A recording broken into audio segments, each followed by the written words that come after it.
are written by those who claim victory, controlling minds for 2,000 years, kept us in line by stoking our fears. No longer will we hide who we are. We're stronger together by far. We are witches, we shall rise from the earth into the skies.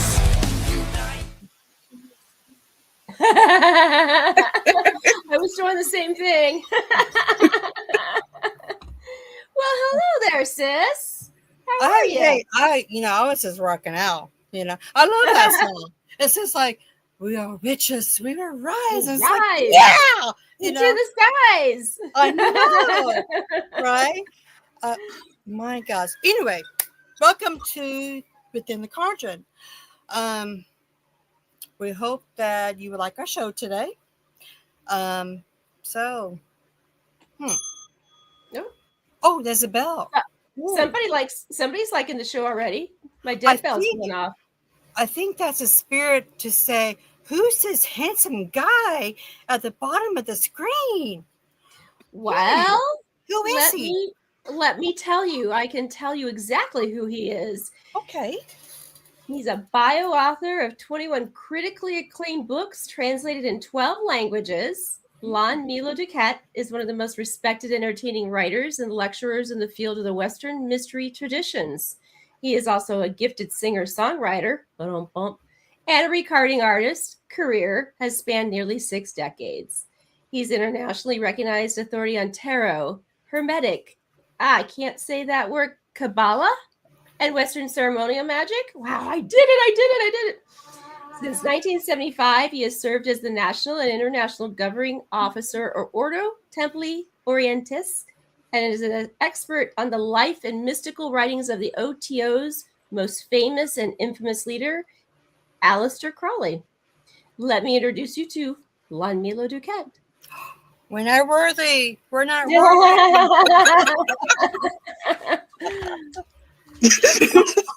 I And had a big ring. Well, thank you for that kind introduction. And, well, thank you. Like I said, it's going to be kind of silly, but we can't be serious all the time, can we? that's right. Exactly. Nope. I can be serious never. So. I am just so pleased that you are here. All of us are. You do have a new book that came out on June 6th. Young Aleister Crowley and the Magicians Revolt, which is a novel. Can you tell the audience just a little bit of summary of that book? No. No. It's a need to know basis, right? Let's just cut right to the ending, okay?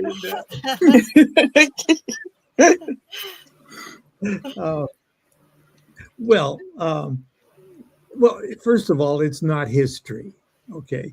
But you would say it's a historical fantasy or a historical novel because the characters, for the most part, are real-life historical characters that dealt with Crowley, and Crowley interfaced with during this period of his youthful adventures. And it unfolds pretty much as history unfolded, but in a very fanciful way. Look at it this way. I didn't set out to write a novel. Okay. I write sort of textbooky kind of things. Mm-hmm. But a lot of the textbooky kind of things involve Crowley and Crowley's magic and Thelema and things like that, and qabalah, and well, you said it in the introduction. But I was approached now well over 15 years ago. If this book makes it, it'll be an overnight success that took nearly 20 years. Okay. Wow.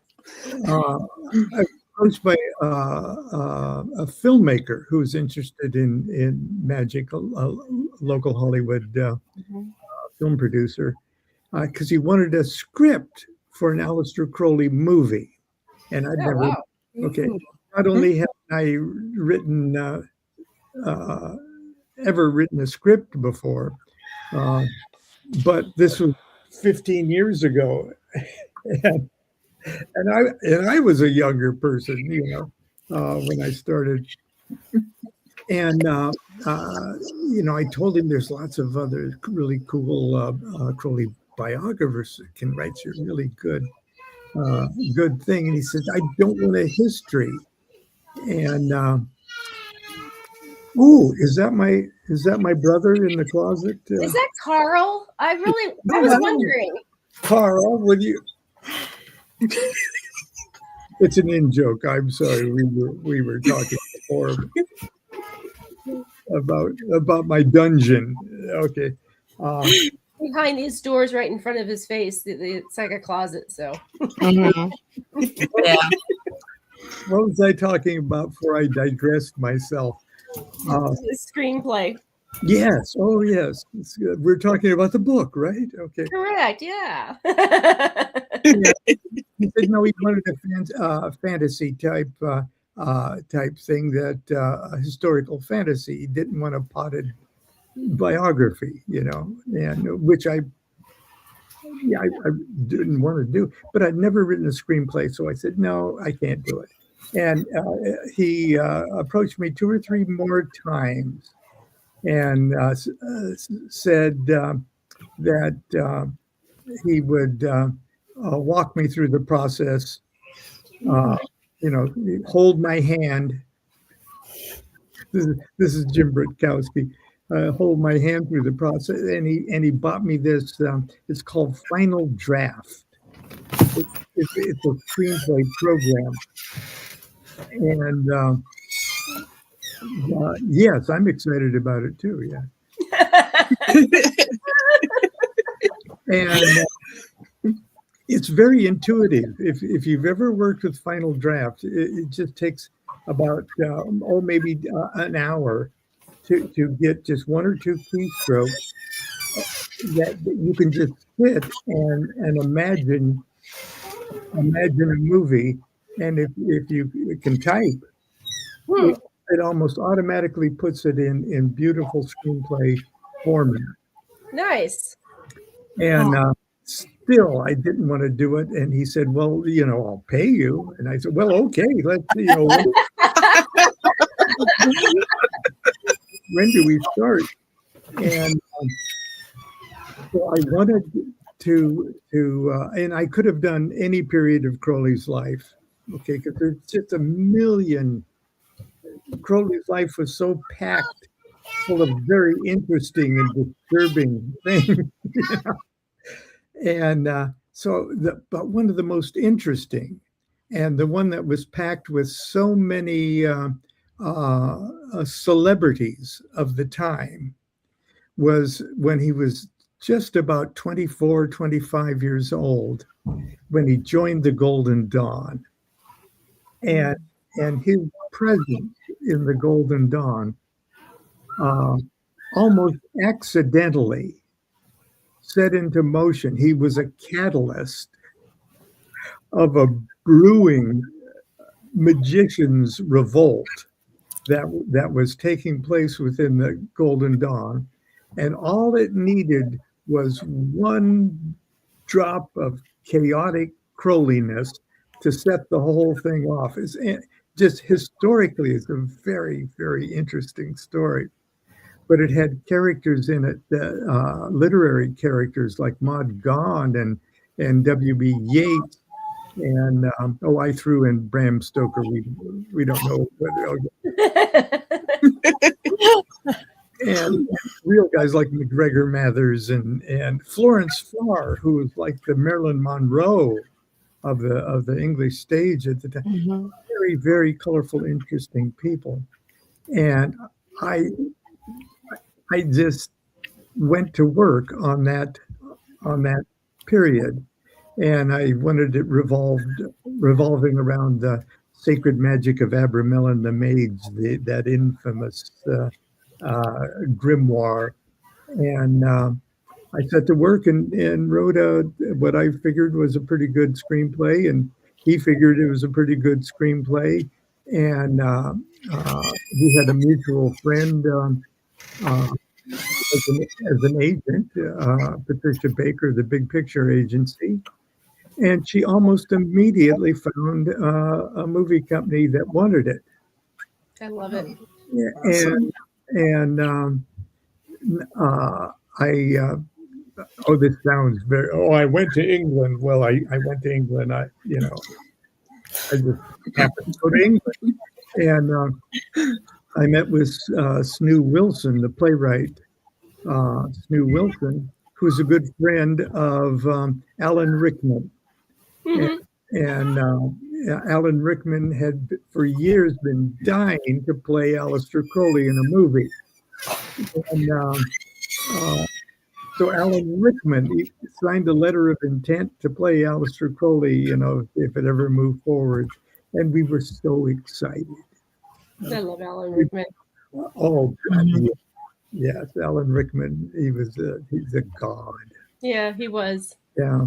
And but anyway, we were all excited, and we sat there.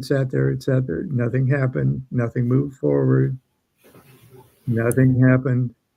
One by one, things fell apart, and it was dead in the water. Ugh. Oh, no. And so about 7 years pass. I get another call that there's a production company in Canada that makes movies in conjunction with the UK Film Council. In other words, if the UK Film Council would give half the money for a production. So if you've got a $35 million production, it instantly turns into a 70, 100 something. Wow. But the rub was everybody, including the screenwriters, had to be British. Oh, come on. Oh. So he said, all you have to do is turn your screenplay into a novel. And then they can adapt the novel, and we can pay the novelist rather than the screenwriters the points. Right. And so I threw together from the screenplay a novel, okay, that we could just privately publish, just get an ISBN number. And a Library of Congress number. And so we did that. And that was my first venture into novel writing, because I had to put it in. Okay. Wow. Nothing happened with that. We waited and waited and waited and waited. Okay. 9 years passed. Okay. I get another call from Jim. And this time, there is interest in it. In that time, television, Netflix was invented. Now there's interest in this, like a 6 or 12 part 2-season thing, and the general story for the book and the first efforts make a good foundation for a pilot and maybe episode 1 or 2, and so we spent about 8 months throwing together the story in that format, and that is currently still something that that we're waiting on, so we can wait forever and not ever have it.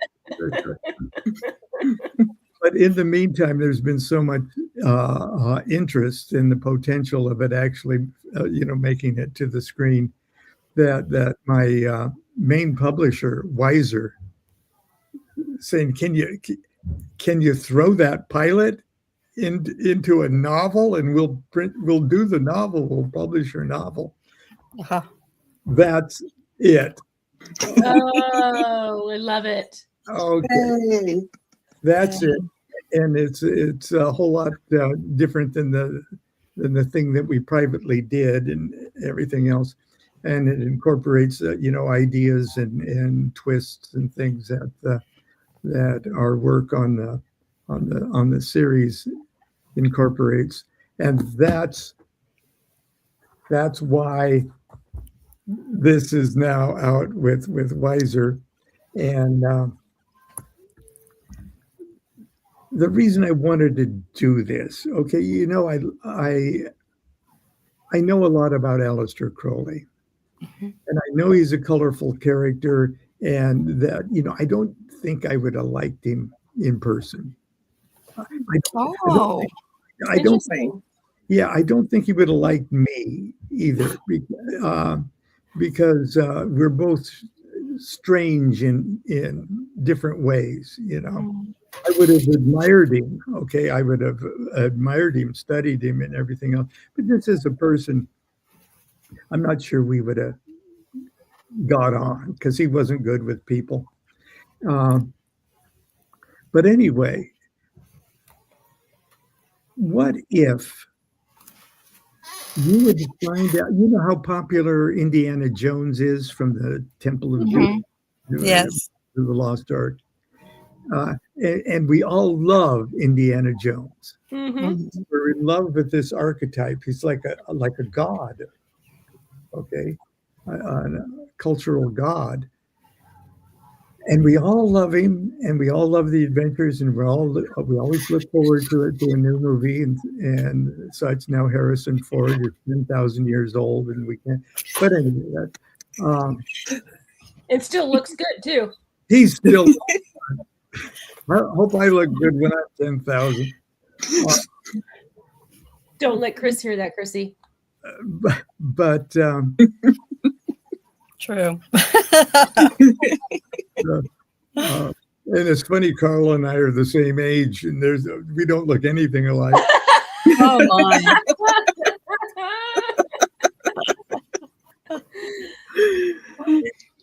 Anyway, wouldn't it be absolutely mind-blowing if all of a sudden the world would find out that Indiana Jones was there really was a real Indiana Jones. Mm-hmm. And that he pretty much, in a historical way, did those things. He was an archaeologist, and he did find all the stuff, and he was involved in the Templar type search for the Ark of the Covenant, and he did fight Nazis and stuff during wouldn't we just be totally blown away? And wouldn't we want to find out more about the history? Wouldn't we dig into the facts around this guy and say, God, he's even more interesting than the movie. Mm-hmm. He's even more interesting. Right. That's what I wanted to do with Crowley.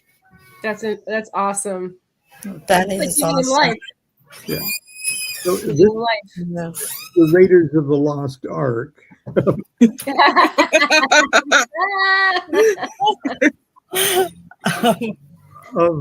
Crowley. Okay. Crowley, I love it.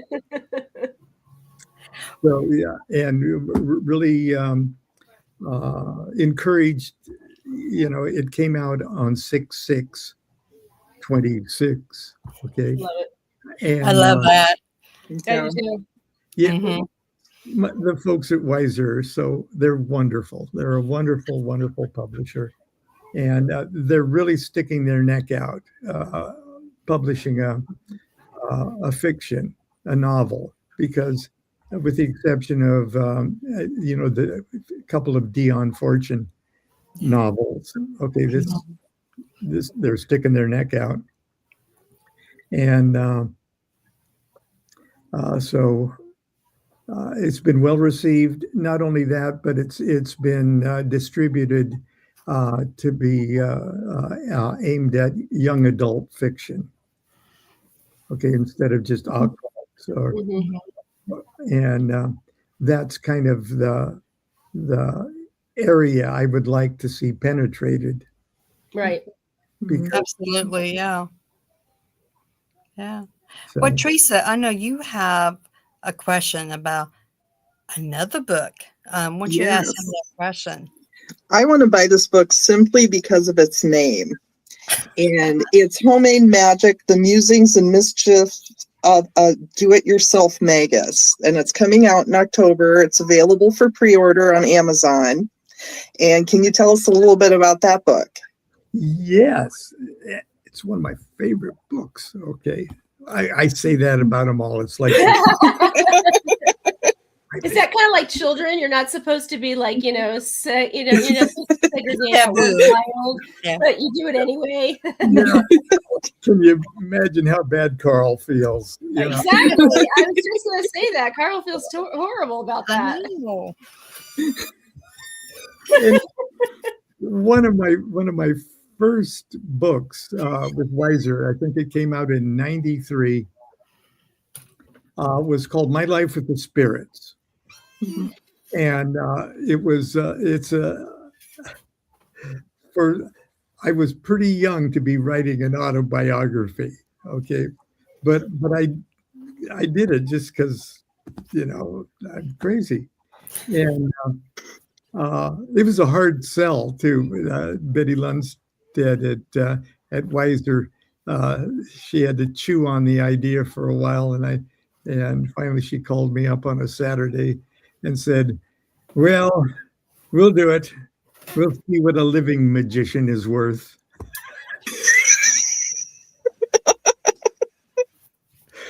Well, anyway, so that was the first of about 10 books with Weiser so far, maybe 12. But anyway, in it, I just talk about magic in an anecdotal way instead of a lot of theory and stuff. I talk about theory, but I talk about theory in context of what I was doing with it. Okay. And so if we're going to talk about magical tools and stuff, I talk about how I made my magical tools and what they are to me. They're just not the material stuff. There's stuff in you that the material stuff represents. And but I tell it just as an anecdote about just every day, something everybody can just kind of identify with. And it worked out really fine. I'm as proud of My Life with the Spirits as I am of anything I've done. And it was time to do another one after I'd grown up a little and have a bunch of magic stuff blow up in my face, and Wait a minute. You mean we still have to grow up? I don't want to grow up. No, I don't want to either. Oh, is that something like called adulting? Because I really don't like adulting either. no, I know. And the worst realization was, do I have to get a job? That job thing, I don't like that either. Yeah. But anyway, so homemade magic is literally that. I figure that like initiation, I don't care what club you belong to or join, or what initiatory society you go through. All of your initiations are self-initiations. If you're not self-initiating, you're not getting initiated. Okay. So use the groups and the orders and everything else for your own personal self initiations. It's nice to have them. They do all the hard work for you. They move all the furniture around. Okay, while you do your self initiation. So I start off by saying that all magic that you do is homemade. Mhm. And all the magic, one of the great things about ceremonial magic is the theatrics of it. Okay. You figure out you do enjoy wearing weird robes and strutting around in the dark. You like that kind of stuff, and it is dramatic, and it's meant to be dramatic because it's inner spiritual mechanisms that you're projecting outside of yourself. So it's not just a stick. Your wand isn't just a stick. It's a real important thing in your life. Okay, it's your will. It's the reason that you've incarnated. And unless that has been drummed into you, it's just a stick. Mm-hmm. And so I try to tell the story of all my little homemade things. Okay, from the very beginning, and each of them, after I say what I went through to do it, I show how you can. Maybe I give you some suggestions how you can easily do it yourself. Now, for many years, I haven't been doing it much since the pandemic closed travel down a lot. I used to travel a lot, and I've been in hotel rooms all over the world for long periods of time. And I've had to innovate all sorts of magical tools and such. I can't take a wand and a sword and all that around. So I've improvised stuff, and I first of all try to explain what all of this is to you and what it is meant to me. And then anything that you do, anything that you use is your magical tool. Okay. That makes sense? Okay. Yes. No, Yes. it does make a lot of sense. Yeah. And that's kind of just one section of the book deals with your homemade magical implements, but that in itself is a foundational document of what these tools are. So like everything else that I do, it ends up being just me telling you a story, and within that story you learn a whole lot of magic. Okay, and magic that you can see being utilized and developed by an individual like yourself. And so homemade magic is I show you how. There's one chapter that says, "You want to learn magic? Start teaching magic." And then I've heard that saying. Yeah. And it's such a simple thing, and it sounds so phony. Just perfect for me. But in a sense, that's true. Way back in the 70s, We were chartered lodge of O.T.O. in Newport Beach. And I was so green behind the ears, okay, and here I was being a lodge master and had a lot of very awesome responsibility from an initiatory point of view. But I thought, what kind of a lodge? It was the first local lodge of the O.T.O. since the reorganization, okay, in the world. For a while anyway, but it was the first. I thought, well, it's probably my duty to have a weekly class. And we'll have a weekly class of something I know at least 1 week more information than the class members. Okay? And I worked hard at being 1 step away, 1 step ahead of the class. And then it's like we're learning it together. Mm-hmm.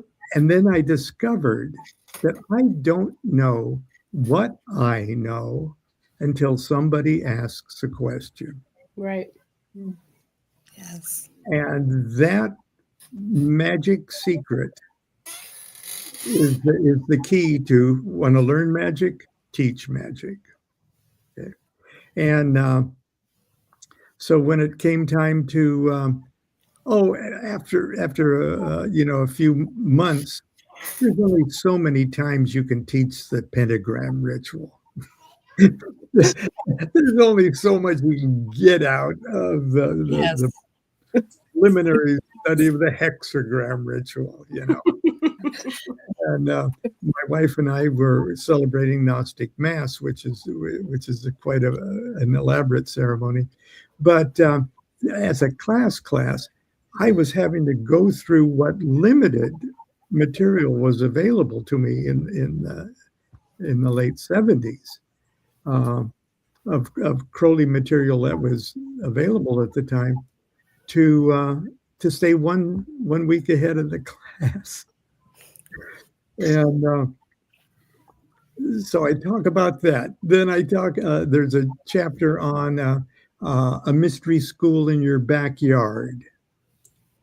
Okay, and when we started to do Crowley's 7 rites of Aloysius. Okay, 7 planetary rituals. They're just wild. They're crazy. They're fun, but they allow you to get together with a half a dozen of your friends for the entertainment of 20 of your friends, half a dozen of your friends to dress up. You're going to be Jupiter. You're going to be Frater Capricornus. You're going to be this. Okay, here's the script. Let's rehearse it. Let's rehearse it until all of a sudden we realize, oh my God, I'm being typecast in this. Oh, this is what it means to assume God forms. This is what that is. This is what it's about. And it just happens with just a bunch of goofy friends dressing up and said, okay, we're going on June 21st, we're going to do this in the backyard with tiki torches and everything else. And I love it. We're going to blow the minds of all of our friends. Oh, wow. So there's a chapter on that too. We started that with just I printed up copies of Shakespeare's Midsummer Night's Dream, and we did a midsummer like garden party, Mm-hmm. and I marked up all of the scripts, so everybody's individual parts were highlighted. So I just said, you're Lysander, you're Titania, and you're, and all it takes is just a little imagination and quite a bit of wine. I was just gonna say, is there alcohol involved? Should we invite the Risky Master, Jason? Yeah. Well, anyway, yes. And so homemade magic is just one chapter after another of that kind of stuff. So I hope you still get it. I'm going to get it. Definitely. I will be getting it. She's gonna be bragging about it. She's gonna say, "See what I got? Have you Yeah. guys got it yet?" Ha ha ha. So, And it's Yes, I will. yeah, it's coming out. This new edition is coming out with the good folks at Schiffer, Red Feather Schiffer, which is pretty. They're Schiffer coffee table books and stuff like that. It's a neat kind of, and they're taking a chance on me too. So, thank No you. pressure, no stress, right? Well, yeah, I'm blessed with publishers that have taken a chance on me because it seems like they've all had. Boy, Chicken Qabalah was I sweated that one. Are you familiar with Chicken Qabalah? And yes, yeah. yes, mhm. Yes.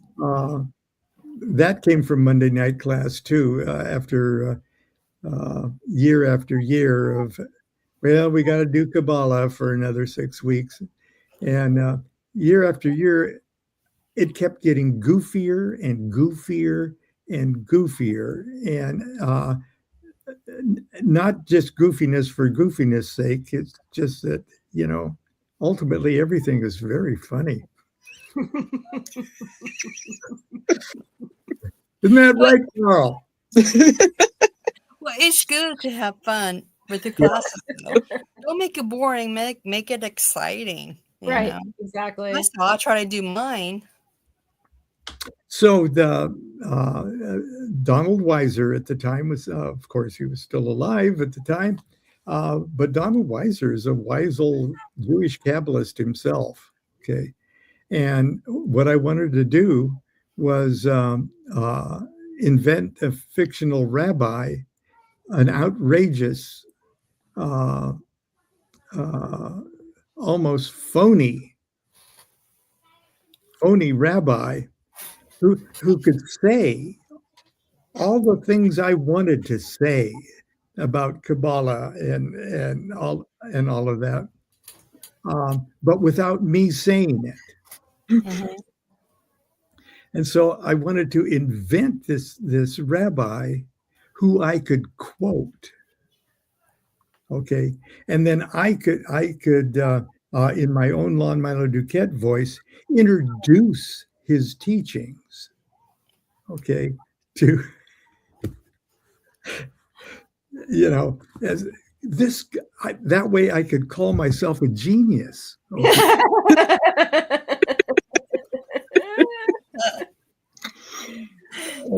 And there was outrageous things that the rabbi did, and Lon DuQuette says obviously he was lying, and obviously he was, but what he's saying is absolutely brilliant, isn't it?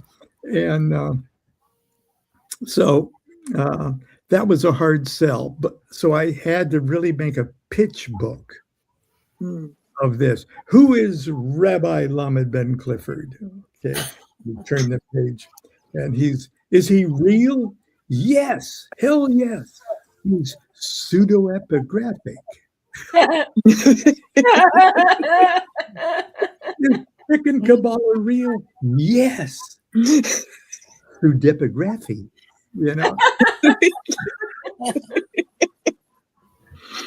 But the point is, some of the best Kabbalah, traditional Kabbalah books in the world were written by somebody else than the person that they say there really wasn't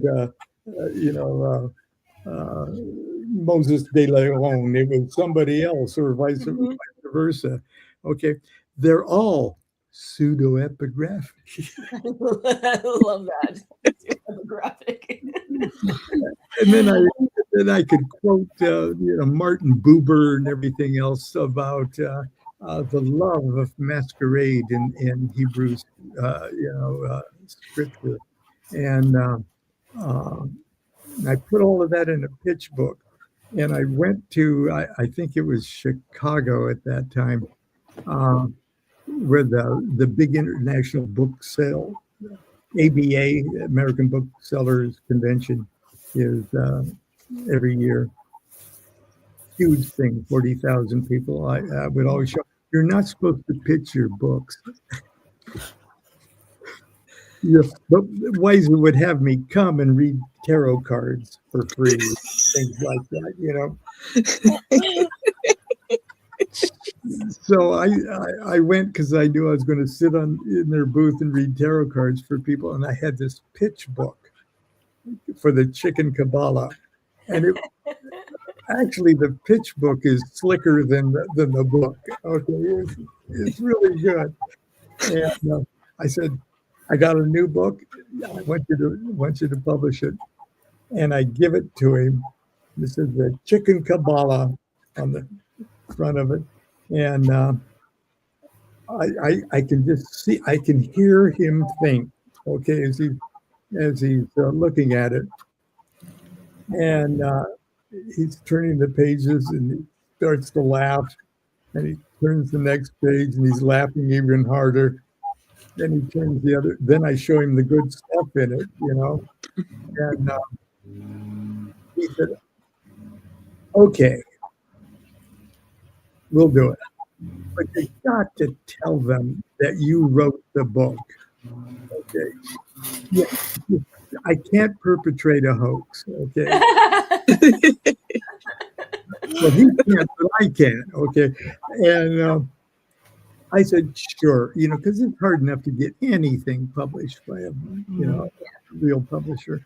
And I said, okay, I'll do that. And then I asked my friend Rodney Orpheus, the Irish rock star, who's a Thelemite and a friend.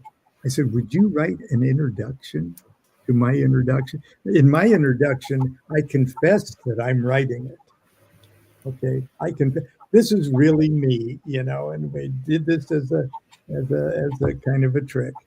But he writes a preface to my introduction that says, no matter what Mr. DuQuette feels obliged to say, Rabbi Lamed Ben Clifford is real, and I'm his favorite student, you know.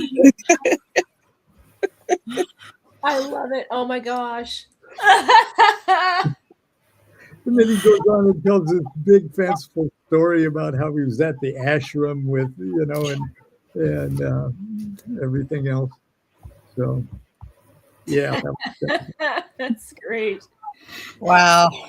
Oh Okay. my gosh. Oh, sis, do you have a question you'd like to ask him? I do, as obviously you can see I'm a medium. Yeah, I forgot to tell you guys that. I'm really sorry. It's been how long now, but I am a medium, so I talk to dead people. Well, how does Crowley like it? I think he absolutely adores it. Oh, He had a couple of facts wrong, but he said that's okay. He likes it, so it's good to go. oh, Thumbs up. Yeah, thumbs up, exactly. You won't believe how serious I've just taken that, too. So. Thank you very much. Well, I'm curious what your thoughts are on the afterlife.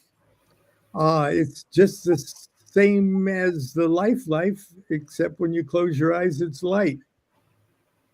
Very well said. And yes, to me, it's almost like, is there life after birth? Because I'm pretty well convinced in the continuity of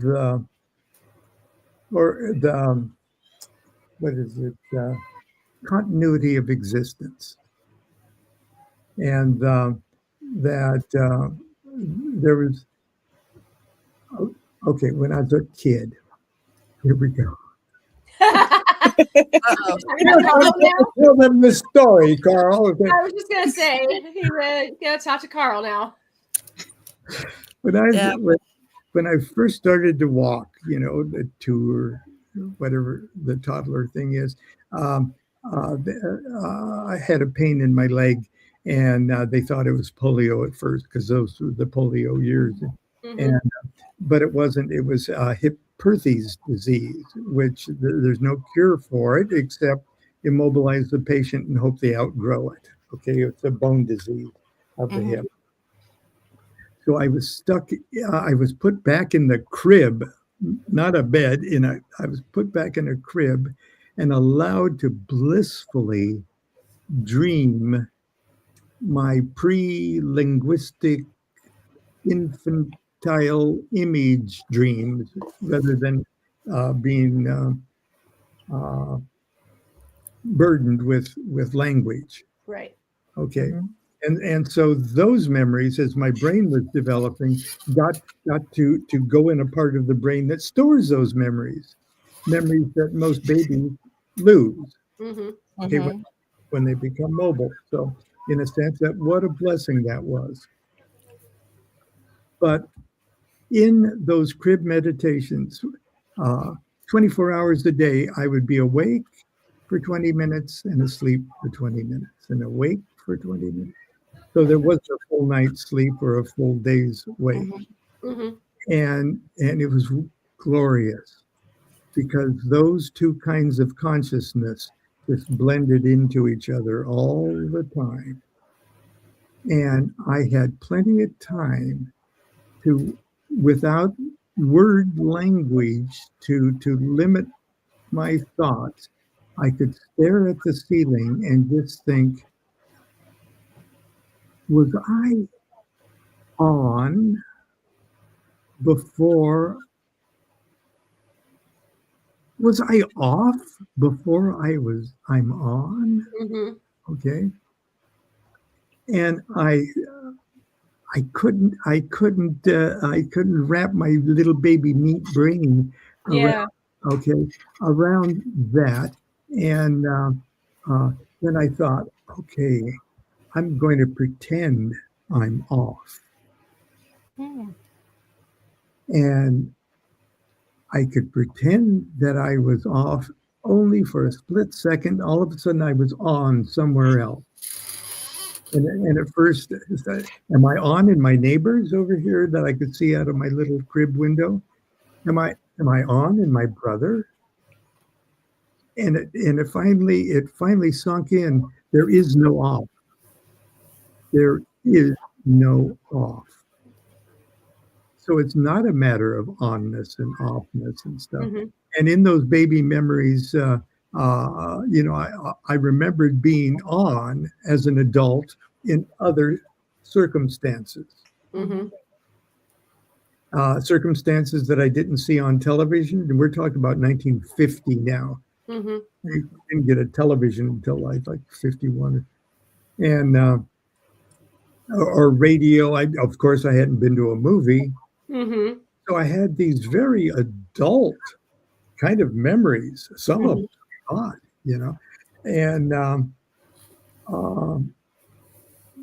one particular one was I was in like a trench with other things blowing up and things like that.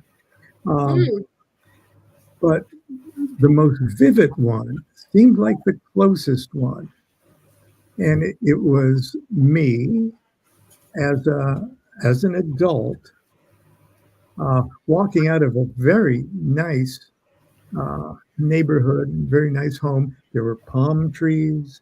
You could see the ocean, everything else, and getting into a car that I would much, much later identify as like a 1929 little roadster of some kind.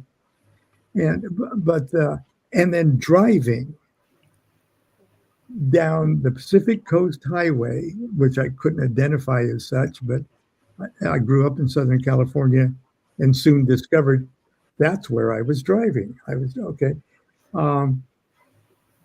driving down to Ensenada, Mexico to meet a woman. Okay, here I am, like 2-year-old. Right.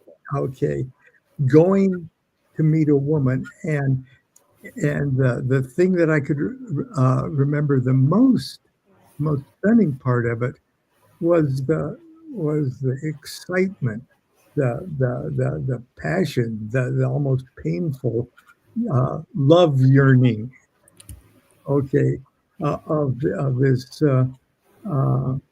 rendezvous. Now, many years later, when we actually went down to Mexico through Rosarita Beach, I saw the hotel, Oh, wow. and it was built in the 20s by Jack Dempsey as Oh, wow. as a a place for Hollywood people to go. Right. And then as I was an adult, my brother and I had a very vivid psychedelic experience out at Joshua Tree National Monument, where we both looked at each other and realized we were our own great uncles. Oh, wow. Wow. And one of the great uncles was the private secretary to Hal Roach, the great filmmaker, director. Okay, I don't think I was Hal Roach. I sure could have been his secretary, okay? And everything else fit.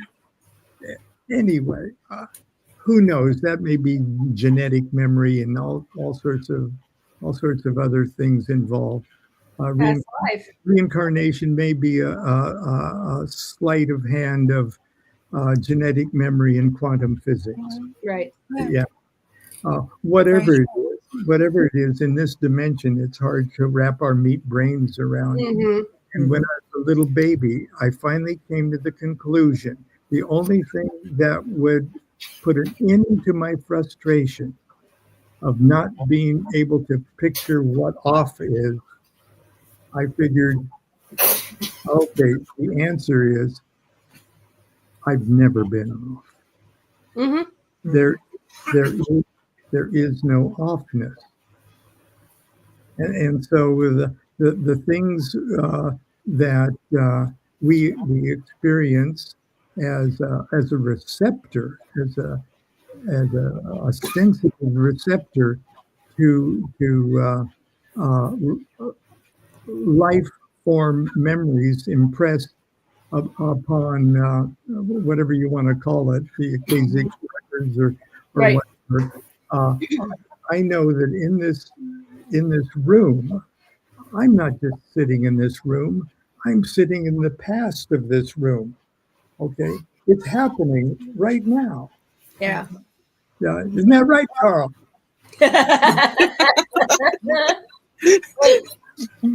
And There you go. There's your answer right there. Somebody was agreeing with you. that's the other great uncle. Yeah. But anyway, so that's my view. When just in a sort of almost this dimension experience, about 5-6 weeks after my father died. Okay, I belonged to the Rosicrucian Order Amorc then. It was sort of my first putting my toe in the water of Western mysticism. And on Thursday nights, you're supposed to set up a little telestary and light a couple candles, say a couple of meditational things, and meditate and read your monograph for that week. And I love stuff like that. And I dress up in my karate gi, which is my only ceremonial robe, and I do that. And all of a sudden, I lit the 2 candles, and I did this before dinner. Okay, I felt uncharacteristically drowsy, and I decided I was going to lay down for a minute. This was in the bedroom, and but I put out the candles because it says in the Rosicrucian monograph, don't fall asleep with your candles on. Otherwise, you'll burn yourself to death and can't pay dues. Right. Yeah. And so I went to bed. I laid on the top of the bed, and at first I just had my arms over me like this, because when I lay on my back, I do that a lot. And I fell asleep. And then it was totally dark in the room. Okay. And when I woke up, I opened my eyes, and the room was lit like there were two candles still lit. And there was this wonderful ambient light in the room. And I said, "Oh, damn! I left the candles burning." And I looked over, and the candles weren't burning, but I could see them. And my arms weren't like this anymore. My arms were out crucifixion style. And I looked down my right arm, and right at my hand was my father, Oh. just sitting by the bed in sort of a plaid shirt. Okay, his hair was brown. Okay, sandy brown, like he was about 35, you know. And he looked great. Okay. And all he did was look at me. And he held up a ring. And of course, I didn't know. I didn't realize he was dead. Okay, he was so alive and so familiar, it didn't even dawn on me that he was dead. Mm-hmm. Okay, that part of my brain wasn't engaged. And I just looked at him like that, and he just sort of looked at me like that. And he held up a ring. And usually he had a Masonic ring. He was a Mason. But it was his Masonic ring, but it had an ankh on it and a triangle, sort of similar to the Rosicrucian thing. Okay, and it had a beautiful sort of a blue stone in it, and I took great comfort in that, because it was like whatever portal I opened, was that kind of ooga booga stuff. Yeah. And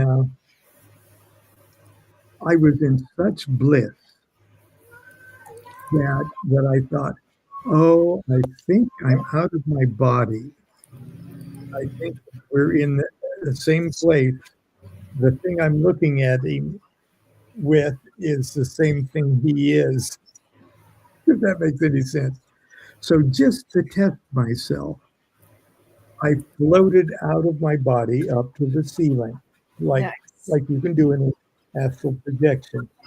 And when I touched the ceiling, I said, "Yeah, this is a great experience," And then I came back down, and I looked over at him, and he just held up the ring, and it was such a moment of communication, wordless communication, that was so awesomely reassuring. And then I almost closed my eyes like I was ready to burst a tear. Yeah. And when I opened my eyes, it was totally dark in the room, and my arms were across my chest. That's incredible. Yeah, it's definitely astroplaning. Yeah, just like astroplaning. Yeah. That's incredible. Yeah. If you want to know what that bell was, that's Meeting Red's dead bell. Yes. Yes. So every time there's a spirit around her, it mostly rings a bell. Right. Oh. Which is kind of exciting. It happens at least 2 or 3 times, when we're on podcasts, and it's funny how it will ring for like certain things too, like, whatever, to like affirming what you said, Mm-hmm. It does. Andy Guy's debt bill. Oh, right. Yeah, I think we should have it as a second co-host or something. We should name the dead bell. I think we Really? should. Yeah, Well, you That's a know, good idea. I Yeah. haven't had a chance, but he to go online and buy it. But he's given me a code, and he's gonna do a red bell for me, and he's gonna put inscribed medium red on it. So, you have the medium red bell. You can just name the bell Andy. Yeah, that's right. We could. Hey, Yeah, Andy's going off. Andy's going off. What's that, Carl? Carl says, name it Rhea. Raya. Uh-huh. Okay. But we don't know if it's a female or that male. is- It has to be maybe a unisex name. I don't know. That- but I that do way- like the name Rhea. In Rhea. Raya. Right. And how do you spell that? Reah? Yeah. That way it could be medium Rhea. And when it rings, you could say, well done, medium Rhea.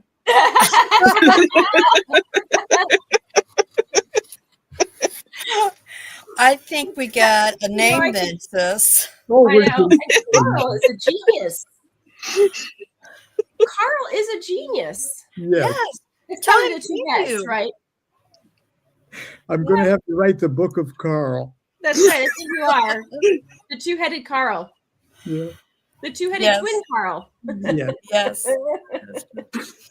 Well, we are coming to the top of the hour.